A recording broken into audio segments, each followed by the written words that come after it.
কল্পকথন by Kallol চ্যানেলে আপনারা শুনছেন হুমায়ুন আহমেদের আত্মজীবনীমূলক বই কাঠ পেন্সিল। আজ তৃতীয় পর্ব। রসিকতার উৎপত্তি কোথায় হয় এই বিষয়টি কিন্তু রহস্যাবৃত। একই ধরনের রসিকতা পৃথিবীর সব দেশে সব কালচারেই প্রচলিত। কে প্রথম শুরু করেছে তা কেউ জানে না। সায়েন্স ফিকশনের গ্র্যান্ডমাস্টার আইজ্যাক আজিমফের এই বিষয়ে একটি থিওরি আছে। তিনি বলেন, রসিকতার জন্ম পৃথিবীর বাইরে। এলিয়েনরা এগুলো তৈরি করে পৃথিবীতে পাঠিয়ে দেয়। মানুষ রসিকতাগুলি কিভাবে গ্রহণ করে তা দেখে তারা মানব সমাজ সম্পর্কে একটা ধারণা পেতে চায়। তবে তাৎক্ষণিক রসিকতা মানুষই তৈরি করে। এখন একটি তাৎক্ষণিক রসিকতার গল্প বলি। আমেরিকার আইওয়া ইউনিভার্সিটিতে পৃথিবীর নানান দেশের লেখকেরা উপস্থিত হয়েছেন। আমিও সেই দলে আছি। ক্রিয়েটিভ রাইটিং এর উপর একটা সেমিনার হচ্ছে। বক্তা চমৎকার বলছেন। হঠাৎ লেখকদের একজন ইন্দোনেশীয় ঔপন্যাসিক হাত তুললেন। বক্তা হঠাৎ বক্তৃতা বাধাগ্রস্ত হয় খানিকটা অবাক হয়ে বললেন, কি জানতে চাচ্ছেন? ঔপন্যাসিক বললেন, সেমিনার কক্ষে কয়েকটা মশা উঠতে দেখেছি, আমি জানতে চাচ্ছি মশা কামড়ালে কি এইডস হয়? বক্তা সম্পূর্ণ অপ্রাসঙ্গিক এই প্রশ্নের জবাবে বললেন, মশা কামড়ালে এইডস হবার কোনো সম্ভাবনা নেই, তবে তুমি যদি মশার সঙ্গে যৌন সঙ্গম করো তাহলে হতে পারে। আমি বক্তার তাৎক্ষণিক রসিকতায় মুগ্ধ। ইন্দোনেশীয় উপন্যাসিকের ভোতামুখের ছবি এখনো চোখে ভাসে। শুরুতে বলেছি আমরা রসিক মানুষ পছন্দ করি, কিন্তু বাংলাদেশের রসিক মানুষদের কিছু সমস্যা আছে। তারা সমাজে হালকা মানুষ বলে বিবেচিত হন। ময়মনসিংহ অঞ্চলে এদের আলাদা নাম আছে, কিচক। কিচক হলো ভাড়। ক্রিয়েটিভ মানুষরা নিপাতনে সিদ্ধর মতো সবসময় রসিক হন। তারা তাদের রসবোধ বন্ধু বান্ধবের বাইরেও তাদের সৃষ্টিতে ছড়িয়ে দেন। জননী মানিক বন্দ্যোপাধ্যায়ের প্রথম দিকের একটি উপন্যাস। উপন্যাসের প্রধান চরিত্রের মদ্যপানের অভ্যাস। তার একটি ছেলে হয়েছে খবর পেয়ে সে বাড়িতে দেখতে এলো। ছেলে কোলে নিয়ে বলল, জমজ হয়েছে নাকি গো, দুটা কেন? রবীন্দ্রনাথের তাৎক্ষণিক রসিকতা নিয়ে কয়েকটা বই আছে, পাঠকেরা পড়লে মজা পাবেন। আমাদের কবি নির্মলেন্দু গুণের রসবোধ তুলনাবিহীন। তার সঙ্গে দেখা হলে আমি নিজের অজান্তেই হো হো করে হাসার মানসিক প্রস্তুতি নিয়ে ফেলি। বিজ্ঞানীরাও এক অর্থে ক্রিয়েটিভ মানুষ। তারা কি রসিকতা করেন? বিজ্ঞানীরা সিঙ্গেল ট্র্যাক মানুষ। সিঙ্গেল ট্র্যাক মানুষেরা রসিকতা করেন না, বুঝেনও না। তাদের মধ্যে ধর্মপ্রচারকের আলাদা গাম্ভীর্য থাকে। তারা মনে করেন বিজ্ঞান নামক ধর্ম তারা প্রচার করছেন। এর উজ্জ্বল ব্যতিক্রম পদার্থবিদ জর্জ গ্যামো। ইনি 1948 সনে বিগ ব্যাং এর প্রমাণ হিসেবে মহাকাশে ব্যাকগ্রাউন্ড রেডিয়েশন পাওয়া যাবে বলে ভবিষ্যৎবাণী করেছিলেন। দুজন বিজ্ঞানী ব্যাকগ্রাউন্ড রেডিয়েশন আবিষ্কার করেন, তাদের নোবেল পুরস্কারে সম্মানিত করা হয়। যে কথা বলছিলাম, পদার্থবিদদের সমাজে জর্জ গ্যামোকে জোকার হিসেবে ধরা হতো, কারণ তিনি নাকি সারাক্ষণই জোকারি করতেন। তার জোকারির একটা নমুনা হচ্ছে, তিনি পদার্থবিদ্যার অতি গুরুত্বপূর্ণ একটি গবেষণা তার এক বন্ধুর নাম দিয়ে জার্নালে প্রকাশ করে দেন। তার কাছে জানতে চাওয়া হলো এই কাজটি তিনি কেন করলেন। তিনি হাসতে হাসতে বললেন, বন্ধুকে চমকে দেওয়ার জন্য। সে মাথা চুলকাবার ভাববে এই কাজটি কখন করলাম। আমাদের সমাজে ভাড় মানে ছোট জাত। তাদের কথাবার্তায় মজা পাওয়া যাবে, তবে তাদেরকে পাত্তা দেওয়া যাবে না, কারণ তারা এক অর্থে বেয়াদব। মুরব্বীদের সামনে শব্দ করে হেসে ফেলাকে বেয়াদবি ধরা হতো। নববধূর স্বামীর ঘর করতে যাওয়ার সময় তাকে যেসব উপদেশ দেয়া হতো, তার মধ্যে একটি হচ্ছে, শ্বশুর শাশুড়ির সামনে শব্দ করে কখনো হাসবে না। যদি হেসে ফেলো, লক্ষ্য রাখবে দাঁত যেন দেখা না যায়। শ্বশুর শাশুড়িকে দাঁত দেখানো বিরাট বেয়াদবি। চিটাগাং কলেজের স্কুলে যখন পড়তাম, তখন আমাদের এক অঙ্ক শিক্ষকের কাছে ক্লাসে হেসে ফেলার জন্য কঠিন শাস্তি পেয়েছি। আমি একা না, অনেকেই। এই স্যার আবার তাৎক্ষণিক রসিকতায় অসম্ভব পারদর্শী ছিলেন। ছাত্রদের এমন সব কথা বলতেন যে হেসে না ফেলে উপায় ছিল না। হাসলেই বিপদ। স্যারের হুঙ্কার, এটা কি রঙ্গশালা? হাসলো কে? কান ধরে উঠে দাঁড়াও, বকের মতো দাঁড়াও এক ঠ্যাঙে। তোমার নাম কালাম? আজ থেকে নামের আগে বগা টাইটেল, সবাই একে ডাকবে বগা কালাম। স্যারের কথার ধরনে হাসি আসছে, কিন্তু হাসতে পারছি না। এক কঠিন অবস্থা। কঠিন বড় বাথরুম চেপেছে, বাথরুমে যেতে পারছি না টাইপ। স্যারের অন্য এক ধরনের গল্প বলি। তখন মার্বেল খেলায় আমার খুব ঝোঁক ছিল। একটা স্কয়ার এঁকে স্কয়ারের এক কোণায় মার্বেল রাখা হতো। সেই মার্বেলকে সই করে মারতে হতো। খেলায় স্কয়ারের একটা ভূমিকা ছিল। কি ভূমিকা তা মনে নেই। মগ্ন হয়ে খেলছি, হঠাৎ দেখি অঙ্ক স্যার। আমি আতঙ্কে জমে গেলাম। স্যার বললেন, এখানে কি করছিস? মার্বেল খেলছি স্যার। মার্বেল খেলছিস? থাপড়ায় তোর দাঁত সবগুলি ফেলে দেব। 32টা দাঁত পকেটে নিয়ে বাসে যাবি। আয় আমার সঙ্গে। আমি ভয়ে অস্থির হয়ে স্যারের সঙ্গে গেলাম। স্যার একটা টিনের হাফ বিল্ডিং এ ঢুকলেন, ডাকলেন জমিলা বা এই ধরনের কোন নাম। স্যারের নাম এবং তার স্ত্রীর নাম মনে পড়ছে না। অল্প বয়সে এক তরুণী বের হয়ে এলেন। স্যার বললেন, এ আমার ছাত্র, এদের আমি সবসময় বকাঝকা করি, তুমি একে কোলে নিয়ে আদর করে দাও, সমান সমান হবে, আর ঘরে কোনো খাবার থাকলে খেতে দাও। ক্লাস 5-এ যে ছেলে পড়ে সে অনেক বড়। স্যারের বালিকা বধূ তারপরেও টেনে আমাকে কোলে তুললেন। লজ্জিত গলায় বললেন, ঘরে তো কিছু নাই। স্যার বললেন, কোলে নিয়ে বসে থাকো, আমি গরম জিলাপি নিয়ে আসি। গরম জিলাপি পোলাপানের পছন্দ। এই বলে তিনি আমার দিকে তাকিয়ে বললেন, আয় গাধা, গরম জিলাপি খাবি? আমি বললাম, খাবো। ঝিম ধরে কোলে বসে থাক, আমি জিলাপি নিয়ে আসছি।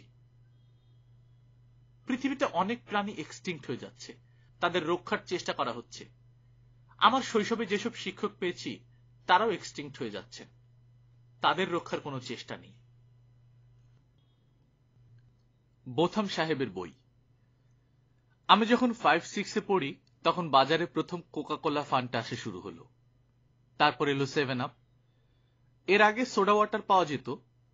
বোতলের মুখ মার্বেল দিয়ে বন্ধ থাকত। বোতল ভালো মতো ঝাঁকালে কার্বন ডাইঅক্সাইডের চাপে বন্দুকের গুলির মার্বেল ছুটে যেত। বড়ই মজাদার খেলা। যাই হোক, প্রথম দিন 7 আপ খেয়ে দুশ্চিন্তায় পড়ে গেলাম। এর নাম 7 আপ কেন? নিশ্চয়ই কোনো কারণ আছে। কারণটা কি? শৈশবের কৌতূহল সহজে যায় না। যাকে পাই তাকেই জিজ্ঞেস করি, কেউ বলতে পারে না। ওপরের ক্লাসের এক বড় ভাই বললেন, এটা খেলে 7 বার ঢেকুর ওঠে, কাজেই 7 আপ নাম। এরপর থেকে পয়সা জমাতে পারলেই 7 আপ কিনি। খেয়ে ঢেকুর ওঠে। 3টা বড় জোর 4টা ঢেকুর ওঠে, এর বেশি না। কয়েকদিন আগে হঠাৎ করেই 7 আপ নামকরণের তাৎপর্য জানতে পেরেছি, আপনাদের জানাচ্ছি। এই জ্ঞানে আপনাদের কোনো উপকার হবার কথা নয়, তারপরেও জানা রইল। 7 এসেছে 7 আউন্স থেকে। প্রথম যে 7 আপের বোতল ছাড়া হয়েছিল তাতে 7 আউন্স পানি ধরত। আপ হলো বুদবুদ কোন দিকে উঠবে তার নির্দেশনা। শৈশবের একটি কৌতূহল মিটল জীবনের শেষ দিকে। আমার কাছে ব্যাপারটা গুরুত্বপূর্ণ। আমরা অসংখ্য অমীমাংসিত প্রশ্ন নিয়ে বড় হই। একসময় অমীমাংসিত প্রশ্ন নিয়ে কবরে চলে যাই। সম্প্রতি আমার হাতে 2টা বই এসেছে। একটি বৈজ্ঞানিক কল্পকাহিনী, লেখক আইজ্যাক অ্যাজিমভ, নাম বুক অফ ফ্যাক্টস। অন্যটি the book of useless information, লেখক নোয়েল বোথাম। দুটি বইতেই মজার মজার সব তথ্য। উদাহরণ দিই, জীবন্ত কবর দিয়ে দেওয়া হবে এই ধরনের ভীতি নাকি কিছু মানুষের মধ্যে কাজ করে। এই ভীতির নাম ট্যাফোফোবিয়া। এই ভীতির কথা আমি প্রথম আমার মার কাছে শুনলাম। তিনি এক সন্ধ্যায় মাগরিবের নামাজের পর আমাকে ডেকে বললেন, প্রায়ই একটা কথা ভেবে আমার খুবই ভয় লাগে। আমি বললাম, কি নিয়ে ভয় লাগে? মা বললেন, তোরা যদি আমাকে মৃত মনে করে জীবন্ত কবর দিয়ে ফেলিস, হঠাৎ অন্ধকার কবরে জ্ঞান ফিরল, তখন আমি কি করব? এরকম ঘটনা যে ঘটে না তা তো না। ডেড বডি নিয়ে যাচ্ছে, তখন হঠাৎ ডেড বডি নড়ে উঠল। আমি বললাম, এই বিষয়টা নিয়ে কি করা যায় তা আমরা পারিবারিক মিটিং বসিয়ে ঠিক করব। আপনি এই নিয়ে একেবারেই চিন্তা করবেন না। বুক অফ ইউজলেস ইনফরমেশন পড়ে দেখি আমেরিকার প্রেসিডেন্ট জর্জ ওয়াশিংটনের এই ভীতি ছিল, প্রবলভাবেই ছিল। তিনি উইল করে গিয়েছিলেন যে মৃত্যুর পরপরই তাকে কবর দেওয়া যাবে না। 3 দিন অপেক্ষা করতে হবে, দেখতে হবে তিনি আসলেই মারা গেছেন কিনা। বইটি থেকে কিছু মজার তথ্য জানাচ্ছি। পৃথিবীর 80% প্রাণীর পা 6টি। ব্যাঙ তরল খাদ্য এবং নিঃশ্বাস প্রশ্বাস তাদের চামড়া দিয়ে নেয়, মুখে না। ছোট একটা ব্যাঙ হজম করতে একটা সাপের 52 ঘন্টা সময় লাগে। মানুষের জন্ম নিয়ন্ত্রণ বড়ি গরিলাদের ক্ষেত্রেও কাজ করে। একটা জোকের মস্তিষ্কের সংখ্যা হলো 32। পোলিও রোগের ধরন বোঝার জন্য 30,000 বাঁদরের উপর পরীক্ষা চালানো হয়েছিল। আদি কোকা কোলার রং ছিল সবুজ। কেচাপের জন্ম চীন দেশে। পটেটো চিপস প্রথম তৈরি হয় আমেরিকার লুইজিয়ানাতে 1853 সালে। পৃথিবীর সবচেয়ে ঝালমরিচের নাম হাবানেরো। পাঠক কি হাই তুলতে শুরু করেছেন? আমার বড় সমস্যা হলো আমার যা ভালো লাগে তা সবাইকে জানাতে ইচ্ছা করে। একটা সময় ছিল প্রতি পূর্ণিমায় একদল বন্ধু বান্ধব নিয়ে নুহাসপল্লীতে দেখতে যেতাম পূর্ণিমা। বন্ধুরা যে হা করে পূর্ণিমা দেখত তা না, তারা তাস খেলায় ব্যস্ত হয়ে পড়ত। আকাশে চাঁদ উঠেছে কিনা তার চেয়ে ডিনারে কি আয়োজন হয়েছে এই সংবাদ সংগ্রহে তাদের উৎসাহী বলে মনে হতো। আকাশের তারা দেখার জন্য আমার কাছে খুব দামি দুটো টেলিস্কোপ আছে। এর একটি পৃথিবীর ঘূর্ণনের সঙ্গে তাল রেখে নিজেও ঘুরে, যেন ফোকাস নষ্ট না হয়। এখন পর্যন্ত আমার কোনো বন্ধুকে বলতে শুনিনি আজ আকাশের তারা দেখা যাক। আজিমফের বুক অফ ফ্যাক্ট দেখে আমার মনে পড়ল কলেজ জীবনের কথা। তখন মোটা একটা চামড়ায় বাঁধানো খাতা কিনেছিলাম। খাতা ভর্তি করেছিলাম নানা ধরনের তথ্য দিয়ে। খাতাটা এখন সঙ্গে থাকলে কাজে আসত। ৭১-এর মুক্তিযুদ্ধের সময় বাবার লাইব্রেরির সমস্ত বইপত্রের সঙ্গে খাতাটাও হারিয়ে গেছে। খাতায় টুকে রাখা একটি তথ্য দেখি নোয়েল বোথাম সাহেবের বইতেও আছে। তথ্যটা হল, twinkle twinkle little star, how I wonder what you are. এই নার্সারি রাইমটি সঙ্গীতের মাস্টার মোৎসার্ট ৫ বছর বয়সে রচনা করেছিলেন। সব বাদ দিয়ে এই তথ্যটি মনে রাখার একটা কারণ আছে। কারণটা হচ্ছে, লাল কালির একটি প্রশ্নবোধক চিহ্ন দিয়ে আমি লিখেছিলাম তথ্যটি বিশ্বাসযোগ্য নয়। মোৎসার্ট ছিলেন জার্মান। ৫ বছর বয়সে তার ইংরেজি জানার কথা না। নোয়েল বোথাম সাহেবের বইটি বা অগ্রাহ্য করি কিভাবে? বইটি টাইম পত্রিকার বেস্ট সেলার লিস্টে অনেকদিন ছিল। বোথাম সাহেব ঢাকার একটি তথ্য বইতে দিয়েছেন। তিনি অবশ্য ঢাকাকে ইন্ডিয়ান একটি শহর ধরে নিয়েছেন। বইয়ে লেখা ডাক্কা ইন্ডিয়ান। তথ্যটা হল, ঢাকা শহরের ভিক্ষুকেরা কনভেনশন করে সিদ্ধান্ত নেয় ১৫ পয়সার নিচে তারা ভিক্ষা নেবে না। বোথাম সাহেবের বইয়ের সর্বশেষ তথ্যটি আমার পছন্দ হয়েছে। তিনি বলছেন, যত স্ট্যাটিস্টিক্স প্রকাশিত হয় তার ৯৭ ভাগই বানানো। কথাটা হচ্ছে, তার নিজের বইও স্ট্যাটিস্টিক্সে ভর্তি। তাহলে কি? উৎসর্গপত্র। লেখকদের প্রকাশিত বইপত্রে উৎসর্গ পাতা বলে একটা পাতা থাকে। সেখানে লেখকরা তাদের প্রিয়জনদের নামে বইটা উৎসর্গ করেন। একমাত্র ব্যতিক্রম ঔপন্যাসিক মানিক বন্দ্যোপাধ্যায়। তিনি উৎসর্গ করার মতো কোনো বন্ধু তার লেখক জীবনে পাননি। আমি ২০০-র মতো বই লিখে ফেলেছি। প্রতিটি বইয়ের উৎসর্গ পাতা আছে। এমনও হয়েছে, একটা মানুষকে ২-৩ বার বই উৎসর্গ করেছি। মানুষ ছাড়া পশু পাখিকেও বই উৎসর্গ করার ঘটনা ঘটিয়েছি। শহীদুল্লাহ হলে যখন থাকি, তখন একটা বিড়ালের সঙ্গে আমার বেশ ঘনিষ্ঠতা হয়।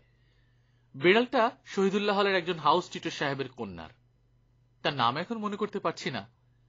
বিড়ালটার উচিত ছিল সে বাড়িতেই থাকা, কিন্তু কোনো এক কারণে আমি যখন লেখার টেবিলে লেখালেখি করি, সে এসে লাফ দিয়ে টেবিলে উঠে এবং একদৃষ্টে আমার দিকে তাকিয়ে থাকে। আমাদের মধ্যে কিছু কথাবার্তা হয়, যেমন, কিরে, মিয়াও, খাওয়া দাওয়া হয়েছে? মিয়াও মিয়াও, একটু আগে খেয়েছি। আমি চা খাচ্ছি, তুই খাবি? দেবো পিরিচে ঢেলে? মিয়াও, ধন্যবাদ, দাও। এই বিড়ালটাকে আমি যেই বই উৎসর্গ করি সেই বইটির নাম নিষাদ।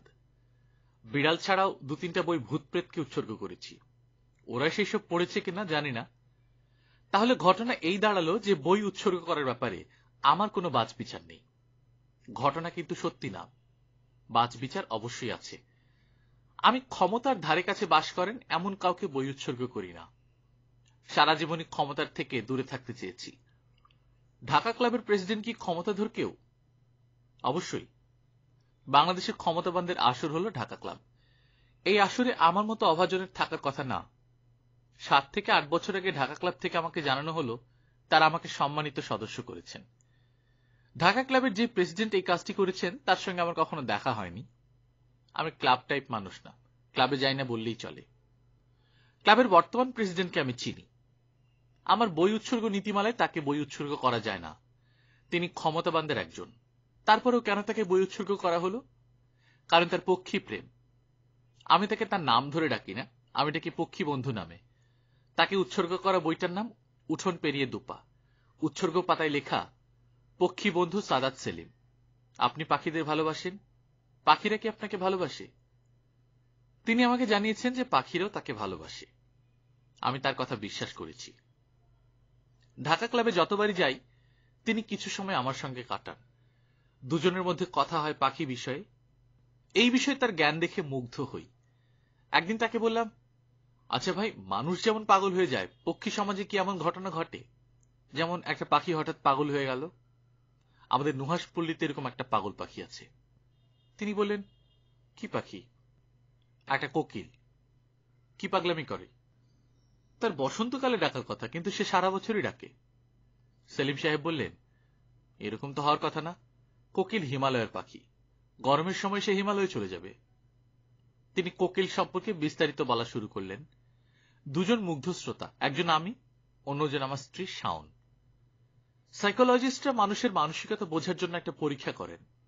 এই পরীক্ষা হলো তারা দ্রুত কিছু শব্দ উচ্চারণ করেন। যার উপর পরীক্ষা করা হচ্ছে তাকে শব্দ শুনে প্রথম কি মাথায় আসছে সেটা বলতে হয়। উদাহরণ, রাত্রি, অন্ধকার, গোলাপ, সুগন্ধ, যুবতী, রূপবতী। এইরকম একটা পরীক্ষায় আমাকে যদি সাইকোলজিস্ট বলেন ঢাকা ক্লাব, এর উত্তর আমি বলবো পক্ষীবন্ধু সাদাত সেলিম। ঢাকা ক্লাব উচ্চারণের সঙ্গে সঙ্গে আমার মাথায় পক্ষীবন্ধুর ইমেজ আসে। অন্যদিন ঢাকা ক্লাবকে নিয়ে একটা বিশেষ সংখ্যা করছে, আমি তাদের পোষা লেখক, আমাকে তো লিখতেই হবে। পক্ষীবন্ধুর উপরে লিখতে পেরে ভালো লাগছে। তার প্রিয় ঢাকা ক্লাব এবং অতি প্রিয় পক্ষীরা ভালো থাকুক, এই শুভকামনা। জন্মদিনের উপহার। তার বয়স ৭৫, তিনি অন্য দেশে বাস করেন। হঠাৎ হঠাৎ তার সঙ্গে আমার দেখা হয়। এই মানুষটির জন্মদিন আমার বাসায় পালন করা হবে। মানুষটি উপস্থিত থাকবেন না। জন্মদিন মানে কেক এবং মোমবাতি। কেক আসবে হোটেল শেরাটন থেকে। তার দায়িত্ব নিয়েছে অন্যদিন পত্রিকার সম্পাদক মাঝার। জন্মদিনের গানটি গাইবে গায়িকা মেহের আফরোজ শাওন। কারণ যার জন্মদিন পালিত হবে তিনি শাওনের গান আগ্রহ করে শোনেন। হ্যাপি বার্থডে টু ইউ নামের বিখ্যাত গানটি এই উপলক্ষে বাংলা করা হয়েছে। সুর ঠিক রেখে বাংলায় গানটি গীত হবে। জন্মদিন আয়োজন করছে ওল্ড ফুলস ক্লাব, বৃদ্ধ বোকা সংঘ। অনেকেই হয়তো জানেন না, কিছু অতি কাছের বন্ধু নিয়ে আমার একটা ক্লাব আছে। এই ক্লাবের সদস্যরা প্রায় উদ্ভট কর্মকাণ্ড করেন। উদাহরণ, ক্লাবের সব সদস্য সাধু সন্ন্যাসীর গেরুয়া পোশাক পরে এক রাতে ট্রেনে করে সিলেট রওনা হয়ে গেল। তারা যেখানেই যায় তাদের ঘিরে উৎসাহী এবং কৌতূহলী জনতা। সবাই জানতে চায় ব্যাপারটা কি। আমরা কারো প্রশ্নের উত্তর দেই না, সাধু সন্ন্যাসীদের মতো স্মিত হাসি। আরেকটা উদাহরণ, ভাদ্র মাসে চারদিকে পানি থাকে বলে জ্যোৎস্না তীব্র হয়। সেই জ্যোৎস্না দেখা এবং চাঁদের আলোয় স্নান করার উৎসব হবে শালবনে। বৃদ্ধ বোকা সংঘের সব সদস্য উপস্থিত। আমরা ছড়িয়ে ছিটিয়ে বসেছি। চন্দ্র দর্শন উৎসব শুরু হলো। আজ জ্যোৎস্না রাতে সবাই গেছে বনে গানটা দিয়ে। শাওন দরদ দিয়ে চোখ বন্ধ করে গান করছে। হঠাৎ চোখ খুলেই বলল, ও মাগো। রবীন্দ্রনাথ তার অতি বিখ্যাত গানে ও মাগো ব্যবহার করেননি। আমরা চমকে তাকালাম এবং দেখলাম প্রকাণ্ড একটা সাপ। চারদিকে হুটাহুটি, ছোটাছুটি। চন্দ্র দর্শন উৎসব সর্পদর্শনের সমাপ্তি। বৃদ্ধ বোকা সংঘের এক সদস্য ক্ষুব্ধ কণ্ঠে ঘোষণা করলেন, হুমায়ুনের পাগলামির সঙ্গে আমি আর নাই। সাপটা আমার পায়ের উপর দিয়ে গিয়েছে। আমি ওল্ড ফুলস ক্লাব থেকে পদত্যাগ করলাম। আমার মনে হয় কার জন্মদিন পালিত হচ্ছে তা বলার সময় এসে গেছে। তার নাম সুনীল গঙ্গোপাধ্যায়। মাসখানেক আগেই তার সঙ্গে আমার দেখা হয়েছে।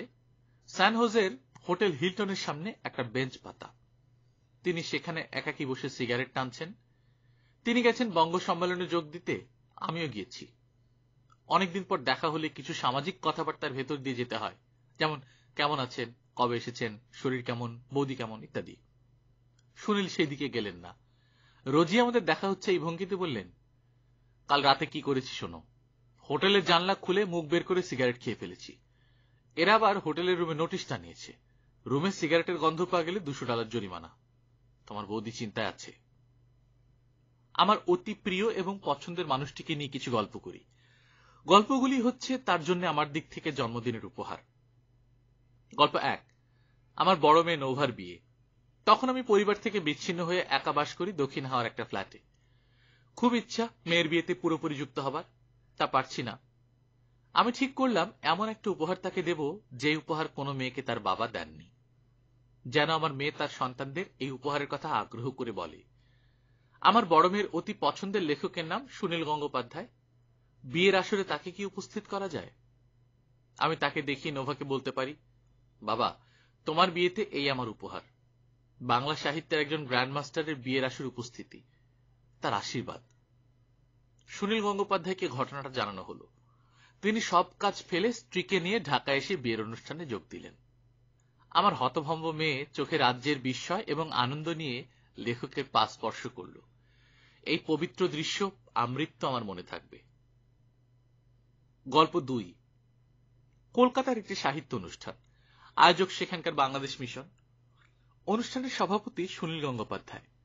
বাংলাদেশের লেখকদের মধ্যে আমি আছি, আরেকজন ঔপন্যাসিক আছেন, হার্ডকোর ঔপন্যাসিক, নাম বলতে চাচ্ছি না। এই ঔপন্যাসিক আমার অগ্রজ, আমাকে যথেষ্টই পছন্দ করেন। সেদিন তার কিছু একটা সমস্যা সম্ভবত হয়েছিল। মঞ্চে উঠে সরাসরি আমাকে ইঙ্গিত করে কঠিন সব কথা বলে যেতে লাগলেন। তার মূল কথা, আমি বস্তা পচা প্রেমের উপন্যাস লেখে সাহিত্যের বিরাট ক্ষতি করছি, বাণিজ্য সাহিত্য করছি, প্রেম ছাড়া যার লেখায় কিছুই নেই। বিদেশ বিভূয়ে এমন আক্রমণের জন্য আমি একেবারেই প্রস্তুত ছিলাম না। উত্তরে কিছুই বলতে ইচ্ছা করছিল না, চোখে পানি এসে যাবার মতো হলো। সবশেষে সভাপতি সুনীল গঙ্গোপাধ্যায় উঠলেন, আমার দিকে তাকালেন, হাসলেন, তারপর বললেন, হুমায়ুন আহমেদকে এককভাবে যে আক্রমণ করা হয়েছে, আমাকেও তার ভিতর দিয়ে যেতে হয়েছে। একজন লেখক প্রেম নিয়ে তুচ্ছতাচ্ছিল্য করলেন কেন বুঝলাম না। পৃথিবীর সব সঙ্গীত, চিত্রকলা এবং সাহিত্যের মূল বিষয় প্রেম। যিনি এই বিষয়টিকে অগ্রাহ্য করেন, তিনি কি আসলে লেখক? অনুষ্ঠান শেষ হল। সুনীল গঙ্গোপাধ্যায় আমাকে ডেকে নিয়ে বললেন, আজ গল্প পাঠের একটি আসর আছে, আমি একটি গল্প পড়ব, সমরেশ মজুমদার একটি গল্প পড়বেন। আপনি আসুন, আমার সঙ্গে আপনি একটি গল্প পড়বেন। সব লেখকই জানেন তিনি কোন মাপের লেখক। আপনি আপনার বিষয় জানেন, আমি নিজেও কিন্তু জানি। যার যা ইচ্ছা বলুক, আমরা গল্প তৈরি করেই যাব। গল্প 3। অন্যদিন পত্রিকার সম্পাদক মাঝারের বাড়িতে সুনীল গঙ্গোপাধ্যায় গিয়েছেন। ফটো সেশন হচ্ছে, সুনীল ভক্তরা একের পর এক ছবি তুলছে। মাঝারের কাজের ছেলেটির নাম আজাদ। সে আমার কানে কানে বলল, সুনীল গঙ্গোপাধ্যায়ের সঙ্গে সে একটা ছবি তুলতে চায়, তবে সাধারণ ছবি না, তার ঘাড়ে হাত রেখে ছবি। আমি সুনীল গঙ্গোপাধ্যায়কে বলতেই তিনি বললেন, অবশ্যই ঘাড়ে হাত রেখে ছবি তুলবে। আজাদ হাসি মুখে এগিয়ে এলো। সুনীল বললেন, তুমি কি আমার কোনো বই পড়েছ? আজাদ বলল, জি না স্যার। সুনীল বললেন, আমার ঘাড়ে হাত রেখে ছবি তোলার অধিকার তো তোমার তাহলে অনেক বেশি। এসো, আমরা দুজন দুজনের ঘাড়ে হাত রাখি। ছবি তোলা হলো। আমার জন্য খুবই বিরক্তির একটি বিষয় হচ্ছে সাংবাদিকদের কাছে ইন্টারভিউ। পত্রিকার সম্পাদকরা তাদের স্টাফদের ভেতর থেকে মেধাশূন্য কাউকে খুঁজে বের করে আমার কাছে পাঠান। তারা চোখ মুখ শক্ত করে ইন্টারভিউ শুরু করেন। তেমন এক ইন্টারভিউর কথা বলতে ইচ্ছে করছে, কারণ সেখানে সুনীল গঙ্গোপাধ্যায় চলে এসেছেন। সাংবাদিক প্রশ্ন করছেন, সুনীল তার পূর্ব পশ্চিম পড়েছেন? পড়েছি। আমাদের দেশের স্বাধীনতা সংগ্রাম নিয়ে সুনীলদা এত বড় একটা কাজ করে ফেলেছেন, আপনি পারলেন না কেন? উনি স্বাধীনতা যুদ্ধ দেখেননি বলে লেখাটা তার জন্য সহজ হয়েছে। না দেখলে লেখা সোজা? অবশ্যই। মীর মোশাররফ হোসেন কারবালার যুদ্ধ দেখেননি বলে বিষাদ সিন্ধু লিখে ফেলতে পেরেছেন। আপনার কিন্তু উচিত পূর্ব পশ্চিমের মতো একটা উপন্যাস লেখা। ভাবছি লিখব, নামও ঠিক করে ফেলেছি। কি নাম? নামটা একটু বড়, পূর্ব পশ্চিম উত্তর দক্ষিণ ঊর্ধ্ব অর্ধ। এই উপন্যাসের সব দিক ধরা হবে, ঠিক আছে? ইন্টারভিউর এই গল্পটা বলার আমার একটা উদ্দেশ্য আছে। পৃথিবীর খুব কম লেখকই সব দিক তাদের লেখায় তুলে ধরতে পেরেছেন।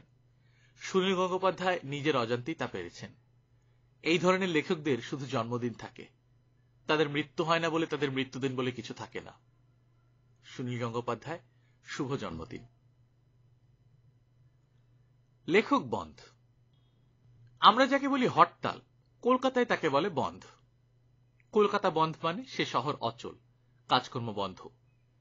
লেখকরা মাঝে মাঝে অচল হয়ে পড়ে, ইংরেজিতে তাকে বলে রাইটার্স ব্লক। আমি বাংলা করেছি লেখক বন্ধ।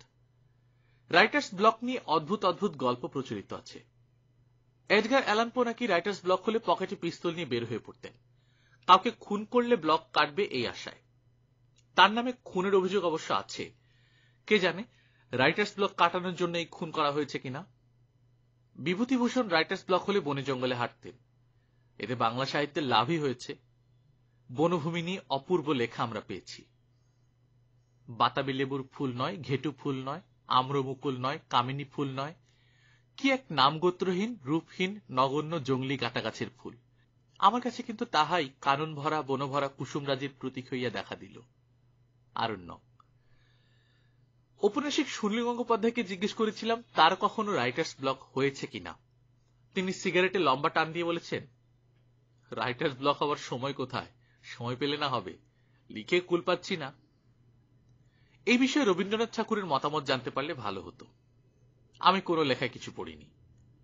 কলকাতার দেশ পত্রিকায় প্রকাশিত তার একটি চিঠিতে পড়েছিলাম বেশ কিছুদিন হলো তিনি লিখতে পারছেন না।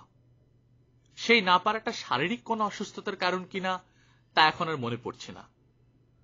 কল্লোল যুগের লেখকদের কেউ কেউ নাকি ব্লক ছুটানোর জন্য বিশেষ পল্লীতে যেতেন।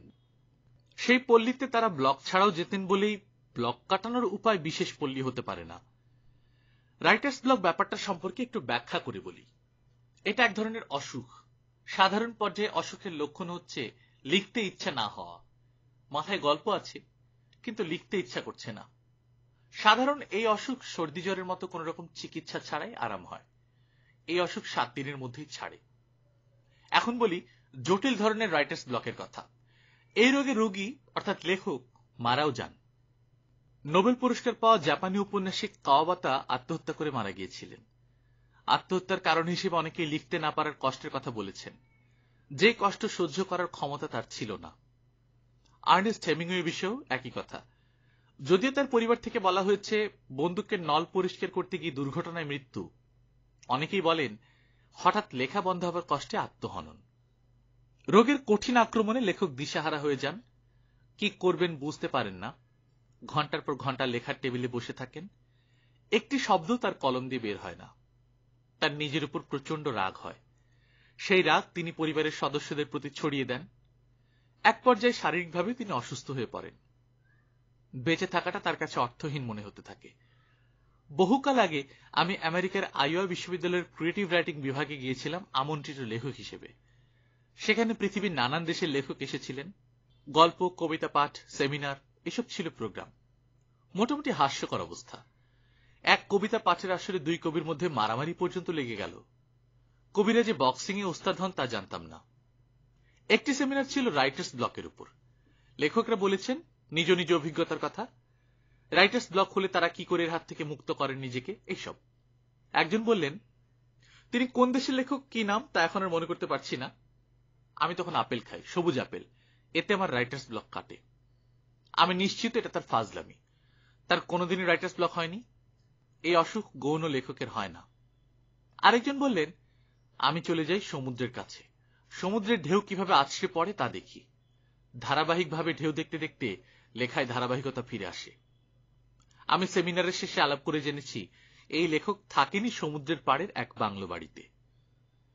ইন্দোনেশিয়ার এক কবি বললেন আমি তখন যোগ ব্যায়াম করি এবং চোখ বন্ধ করে ফিবোনাচ্চি সিরিজ ভাবি। এতে আমার ব্লক কাটে। ব্যায়ামের অংশটা ঠিক হতে পারে, তবে ফিবোনাচ্চি সিরিজের ব্যাপারটা পুরোটাই ভুয়া বলে আমার ধারণা। কারণ এই সিরিজ কিছুক্ষণের মধ্যেই যথেষ্ট জটিল হয়ে দাঁড়ায়। খাতা কলম ছাড়া সিরিজের সংখ্যা বের করা অসম্ভব ব্যাপার, যদি না তিনি রামানুজন বা ইউলারের মতো বড় কোনো ম্যাথমেটিশিয়ান হন। ফিবোনাচ্চি সিরিয়াল হল 1, 1, 2, 3, 5, 8, 13, 21 চলতেই থাকে। লেখকেরা নিজেদের প্রসঙ্গে বানিয়ে বানিয়ে অনেক কিছু বলতে পছন্দ করেন। তারা সারাক্ষণ একটা ঘোরের মধ্যে থাকেন বলেই অন্যরা যে বানিয়ে বানিয়ে বলা বিষয়টা ধরে ফেলেছে তা বুঝতে পারেন না। এখন আমি আমার নিজের রাইটার্স ব্লক বিষয়ে বলি। না, এই জিনিস আমার হয় না। কাগজ কলম নিয়ে লেখার টেবিলে বসতেই হলো। মনে করা যাক হিমু নিয়ে একটা লেখা লিখছি। হঠাৎ লেখা আটকে গেল। তখন অন্য একটা খাতা টেনে নিই, মিসির আলী বা সায়েন্স ফিকশন লিখি। এর থেকে কি প্রমাণিত হয়? দুটো জিনিস। এক, আমি গৌণ লেখক, কারণ শুধুমাত্র গৌণ লেখকরাই রাইটার্স ব্লক থেকে মুক্ত। 2, আমি একজন শ্রমিক লেখক। শুধুমাত্র শ্রমিক লেখকরাই সারাক্ষণ লিখতে পারেন। তবে আসার কথা, এইসব নিয়ে আমি মোটেই চিন্তিত না। আমার এই লিখে যাওয়াতেই আনন্দ। পাদটিকা। শাওন আমার এই লেখার প্রুফ দেখছিল। সে বলল রাইটার্স ব্লক বিষয়ে নিজের সম্পর্কে যা লিখেছ তা ঠিক নয়।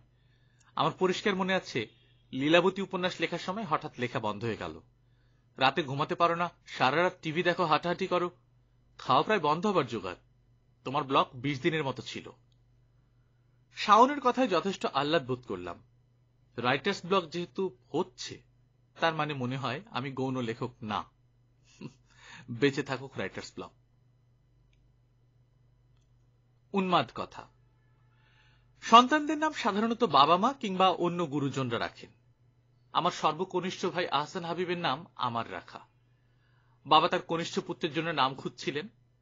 আমার এক বন্ধুর নাম আহসান হাবিব, দুর্দান্ত ভালো ছেলে। এখন আমেরিকায় এক বিশ্ববিদ্যালয়ে ইকোনমিক্সের অধ্যাপক এবং বিশিষ্ট তবলাবাদক। বাঙালিদের গানের অনুষ্ঠান তার তবলাবাদন না হলে জমে না। আমি বাবাকে বললাম, আহসান হাবিব নামটা কি রাখবেন? আমার বন্ধু এবং বন্ধু খুব ভালো ছেলে। বাবা তার নিউমারোলজির বইপত্র খুললেন, হিসাব নিকাশ করে বললেন, নিউমারোলজিতে ভালো আসছে, আহসান হাবিব নামের জাতকের জীবন শুভ হবে। এই নামে রাখা হলো। খাসি জবাই করে আকিকা করা হলো না, বাবার সেই সামর্থ্য ছিল না। অনেক বছর পর যখন আমার সামান্য টাকা পয়সা হলো, তখন আমি যেসব ভাই বোনের আকিকা করা হয়নি তাদের নামে আকিকার ব্যবস্থা করলাম। এই ঘটনায় আমার মা পরম সন্তোষ লাভ করলেন। ছোট ভাইয়ের প্রসঙ্গে ফিরে যাই। সে ছিল অতি রূপবান এক বালক। গায়ের রং দুধে আলতা টাইপ। শৈশবে তার হজকিন্স ডিজিজ হয়েছিল। তাকে কঠিন চিকিৎসার ভেতর দিয়ে যেতে হয়েছিল বলেই হয়তো রঙের এমন পরিবর্তন। শৈশবে আমার গায়ের রঙও নাকি দুধে আলতা টাইপ ছিল, আমার মায়ের ভাষ্য। একবার কঠিন রক্ত আমাশা হলো, আমার গায়ের রং হয়ে গেল শ্রীলঙ্কানদের মতন।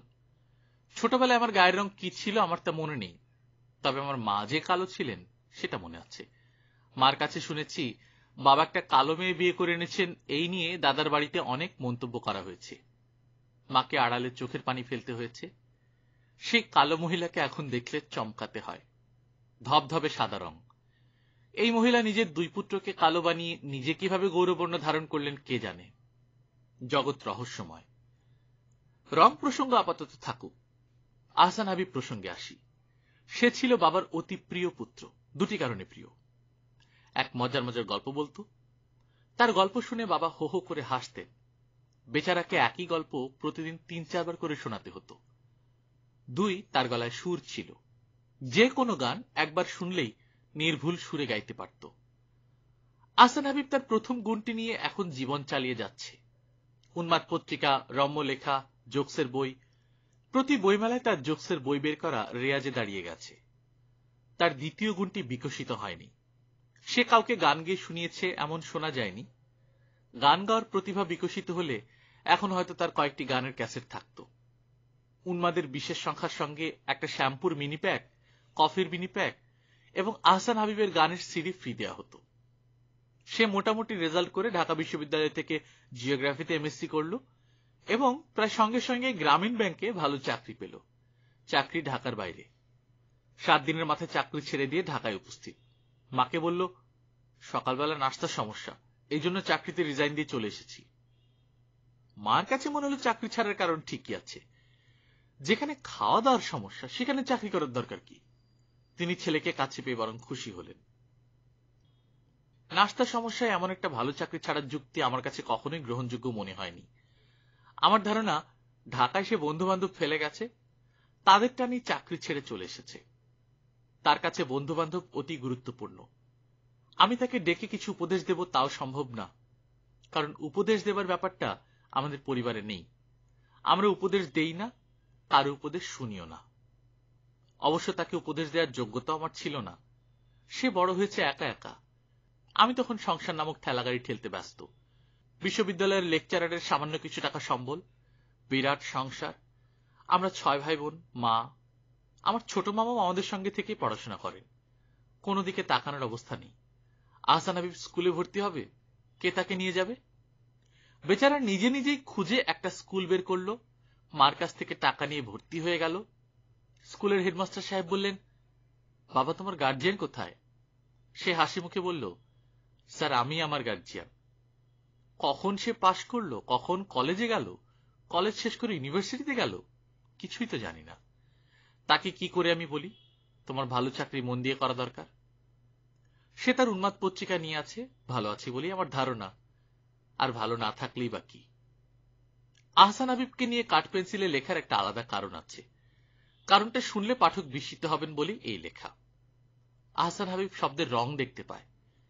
সে বলে যখনই কোনো শব্দ হয় তখনই সে সেই শব্দের রং দেখে, কখনো নীল, কখনো লাল, কখনো সবুজ বা কমলা। মাঝে মাঝে এমন সব রং দেখে যার অস্তিত্ব বাস্তব পৃথিবীতে নেই। তরুণ গবেষক হিসেবে আমি তাকে নিয়ে কিছু গবেষণাও করি। হারমোনিয়ামের এক এক রিড এক এক ফ্রিকোয়েন্সিতে বাজে। আমি তাকে আলাদা আলাদা করে প্রতিটি ফ্রিকোয়েন্সি বাজিয়ে শোনালাম। সে রং বলল। আমি লিখে রাখলাম। 15 দিন পর আবার সেই পরীক্ষা। রংগুলো যদি বানিয়ে বানিয়ে বলে তাহলে দ্বিতীয়বার পরীক্ষায় এলোমেলো ফল আসবে। আর একটু পরিষ্কার করে বলি, গানের 7টা স্বর হল সা, রে, গা, মা, পা, ধা, নি। প্রথমবার পরীক্ষায় সে বলেছে সা হচ্ছে নীল, রে সবুজ, গা গাঢ় সবুজ, মা কমলা ইত্যাদি। 15 দিন পর একই পরীক্ষা করা হলে সে যদি একই উত্তর দেয় তাহলে বোঝা যাবে ঠিক আছে, আর যদি ভিন্ন উত্তর দেয় তাহলে বলতে হবে রঙের ব্যাপারটা সে বানিয়ে বানিয়ে বলছে। ঘটনা সেরকম ঘটল না, সে একই উত্তর দিল। আমি হতভম্ব হয়ে গেলাম। এই ধরনের রং দেখার ক্ষমতা কারো আছে তা আমার চিন্তাতেও ছিল না। তার মতো ক্ষমতা যে আরো কিছু মানুষের আছে তা জানলাম রাশিয়ান একটা পত্রিকা পড়ে। পত্রিকার নাম স্পুটনিক, রিডার্স ডাইজেস্টের মতো পত্রিকা। সেখানে বিশাল এক প্রবন্ধ ছাপা হয়েছে যার বিষয় কিছু কিছু মানুষের শব্দের রং দেখার অস্বাভাবিক ক্ষমতা। উন্মাদ অফিসে আহসান হাবিব এখনো রং দেখে কিনা জানি না। আমরা ভাই বোনরা বিচ্ছিন্ন হয়ে পড়েছি, কেউ কারো খবর রাখি না। বাবা মা ভাই বোনদের নিয়ে একসময় ভালোবাসার বৃত্তের মধ্যে একটা সংসার ছিল, সেই বৃত্ত ভেঙে গেছে। নতুন বৃত্ত তৈরি করে প্রত্যেকেই আলাদা সংসার করছি। আমাদের সবার ভুবনই আলাদা। এই ভুবন একদিন ভাঙবে, আমরা অচেনা এক বৃত্তের দিকে যাত্রা শুরু করব। সেই বৃত্ত কেমন কে জানে। পৃথিবীতে এত রহস্য, না জানি কত রহস্য অপেক্ষা করছে সেই অদেখা ভুবনে। অসুখ, ছোটখাটো অসুখ আমার কখনো হয় না। সর্দি কাশি জ্বর কখনোই না। পচা বাসি খাবার খেয়েও আমার পেট নামে না। ব্যাক পেইনে কাতর হয়ে বিছানায় পড়ে থাকি না। আধ কপালি, সম্পূর্ণ কপালি, কোনো কপালে মাথা ব্যথা আমার নেই। মুড়ি মুরকির মতো প্যারাসিটামল আমাকে খেতে হয় না। এক বিকেলে 2টা এস নামক প্যারাসিটামল খেয়ে ফেললাম। শাওন বিস্মিত হয়ে বলল, মাথা ব্যথা? আমি বললাম, না, এক সাহিত্য অনুষ্ঠানে যাব, সেখানে মাথা ধরতে পারে ভেবেই অ্যাডভান্স ওষুধ খাওয়া। ছোট রোগ ব্যাধি যাদের হয় না তাদের জন্য অপেক্ষা করে বড় অসুখ। একদিন কথা নেই বার্তা নেই, গলা দিয়ে রক্ত পড়তে লাগলো। 1 চামচ 2 চামচ না, কাপ ভর্তি রক্ত। আমি হতভম্ব। কিছুক্ষণের মধ্যে নাক দিয়েও রক্তপাত শুরু হলো। আমার শরীরে এত রক্ত আছে ভেবে কিছুটা আহ্লাদও হলো। তখন আমি চিটাগাংয়ের একটা হোটেলে। শিশুপুত্র নিষাদকে নিয়ে শাওন আছে আমার সঙ্গে। নিষাদ অবাক হয়ে তার মাকে জিজ্ঞেস করল, মা, এত রক্ত দিয়ে আমরা কি করব? আমি তার কথায় হো হো করে হাসছি। শাওন বলল, এই অবস্থায় তোমার হাসি আসছে? আমার উচিত কাগজ কলম নিয়ে এপিটাফ লিখে ফেলা। কল্পনায় দেখছি নুহাসপল্লীর সবুজের মধ্যে ধবধবে শ্বেত পাথরের কবর, তার গায়ে লেখা, চরণ ধরিতে দিও গো আমারে, নিও না সরায়ে। এখন বলি হার্ট অ্যাটাকের গল্প। সোহরাওয়ার্দী হাসপাতালে আমার চিকিৎসা চলছে। প্রথম ধাক্কা সামলে ফেলেছি। আজরাইল খাটের নিচেই ছিল। ডাক্তারদের প্রাণপণ চেষ্টায় বেচারাকে মন খারাপ করে চলে যেতে হয়েছে। আমাকে ইন্টেনসিভ কেয়ার ইউনিট থেকে নিয়ে যাওয়া হয়েছে কেবিনে। কতদিন থাকতে হবে ডাক্তাররা পরিষ্কার করে কিছু বলছেন না। এক সকালবেলায় হাসপাতালের লোকজনের মধ্যে অতিরিক্ত ব্যস্ততা দেখা গেল। আমার বিছানার চাদর বদলে দেয়া হলো, জানালায় পর্দা লাগানো হলো। ঝাড়ুদার এসে বিপুল উৎসাহে ফিনাইল দিয়ে মেঝে ঘষতে লাগল। তারপর দেখি 3 জন অস্ত্রধারী পুলিশ। একজন ঢুকে গেল বাথরুমে, 2 জন চলে গেল বারান্দায়। আমি ডিউটি ডাক্তারকে বললাম, ভাই, আমাকে কি অ্যারেস্ট করা হয়েছে? অপরাধ কি করলাম তাও তো জানি না। ডিউটি ডাক্তার বললেন, বাংলাদেশের প্রেসিডেন্ট শাহাবুদ্দিন সাহেব আপনাকে দেখতে আসছেন। আমি বললাম, কেন? সে তো আমরাও জানি না। প্রেসিডেন্টের প্রেস সচিব খবর দিয়েছেন তিনি আপনাকে দেখতে আসবেন। আমি মোটামুটি নিশ্চিত হয়ে গেলাম এই দফায় আমি মারা যাচ্ছি। শুধুমাত্র মৃত্যু পথযাত্রী কবি সাহিত্যিকদেরই দেশের প্রধানরা দেখতে আসেন। প্রেসিডেন্ট শাহাবুদ্দিন আমার প্রিয় মানুষদের একজন। তার সততা, দেশের প্রতি ভালোবাসা তুলনাহীন। তিনি আমাকে দেখতে আসছেন জেনে নিজেকে খানিকটা গুরুত্বপূর্ণ মনে হচ্ছে। ছোটখাটো মানুষটা দুপুরের দিকে এলেন, বিছানার পাশে রাখা চেয়ারে বসলেন। যে কথাটা বললেন তাতে সঙ্গে সঙ্গে আমার চোখে পানি এসে গেল। তিনি ময়মনসিংহের ভাষায় বললেন, অহন মইরালে চলবো, আপনার নোবেল পুরস্কার আনুন লাগতো না? আমি বললাম, আপনি কি জানেন এই মুহূর্তে আপনি আমাকে যে পুরস্কার দিয়েছেন তার নোবেল পুরস্কারের চেয়েও বড়? থাকুক এইসব কথা, বাইপাস অপারেশনের গল্পে চলে যাই। সিঙ্গাপুরের মাউন্ট এলিজাবেথের ডাক্তার আমাকে বাইপাস করবেন। অপারেশন হবে ভোরবেলায়। সন্ধ্যাবেলায় ডাক্তার আমার সঙ্গে দেখা করতে এলেন। মূল কারণ আমাকে সাহস দেওয়া। আমি বললাম, ঠিক করে বলুন তো ডাক্তার, অপারেশনে আমার মৃত্যুর আশঙ্কা আছে না? আপনি কি 100% গ্যারান্টি দিয়ে বলতে পারবেন যে আমি বেঁচে থাকব? না।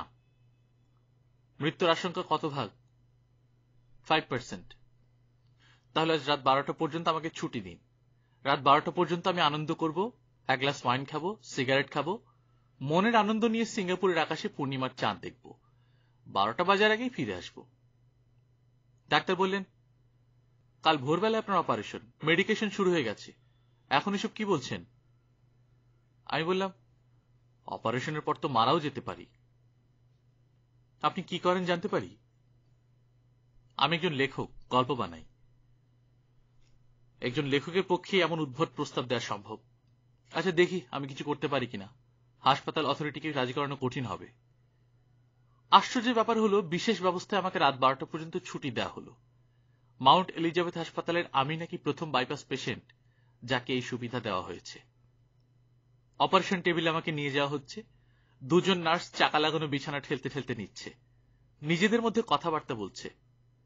একজন হাস্যমুখী, হিহি করে কিছুক্ষণ পরপর হাসছে। তার গা থেকে বোটকা গন্ধ আসছে। চাইনিজ মেয়েদের গা থেকে গা গুলানো গন্ধ আসে। চাইনিজ ছেলেরা হয়তো এই গন্ধের জন্যই পাগল। আমি চোখ বন্ধ করলাম। কোন সুন্দর দৃশ্যের কল্পনা করা যায় কিনা তার চেষ্টা। জ্যোৎস্না স্নাত অপূর্ব কোন রজনীর স্মৃতি, কিংবা শ্রাবণের ক্লান্তিবিহীন বৃষ্টির দিনের স্মৃতি, কিছুই মাথায় আসছে না। চোখ মেললাম অ্যানেস্থেসিস্টের কথায়। অ্যানেস্থেসিস্ট বললেন, তিনি একজন মহিলা, তুমি ভয় পাচ্ছ? আমি বললাম, না। আশ্চর্যের কথা, আমি আসলেই ভয় পাচ্ছিলাম না। কেন ভয় পাচ্ছি না তাও বুঝতে পারছি না। পরে শুনেছি ভয় কামানোর একটা ইঞ্জেকশন নাকি তারা দেয়। অজ্ঞান করার প্রক্রিয়া শুরু হয়েছে। শরীর হালকা হতে শুরু করেছে। অস্পষ্টভাবে কোন একটা বাদ্যযন্ত্রের বাজনা কানে আসছে। হাসপাতালের অপারেশন থিয়েটারে কেউ বাদ্যযন্ত্র বাজাবে না, তাহলে কে বাজাচ্ছে? গল্পকথন বাই কল্লোল চ্যানেলে আপনারা শুনছিলেন হুমায়ুন আহমেদের আত্মজীবনীমূলক বই কাঠ পেন্সিল। আজ তৃতীয় পর্ব। আমরা নিয়মিত গল্পপাঠ করে শোনাচ্ছি। আপনারা যারা প্রথমবার মতো শুনছেন, কাইন্ডলি সাবস্ক্রাইব করে নেবেন। গল্পপাঠ ভালো লাগলে বন্ধুদের সাথে শেয়ার করবেন। নিজে ভালো থাকবেন, আশেপাশের লোকজনকে ভালো রাখবেন। টাটা।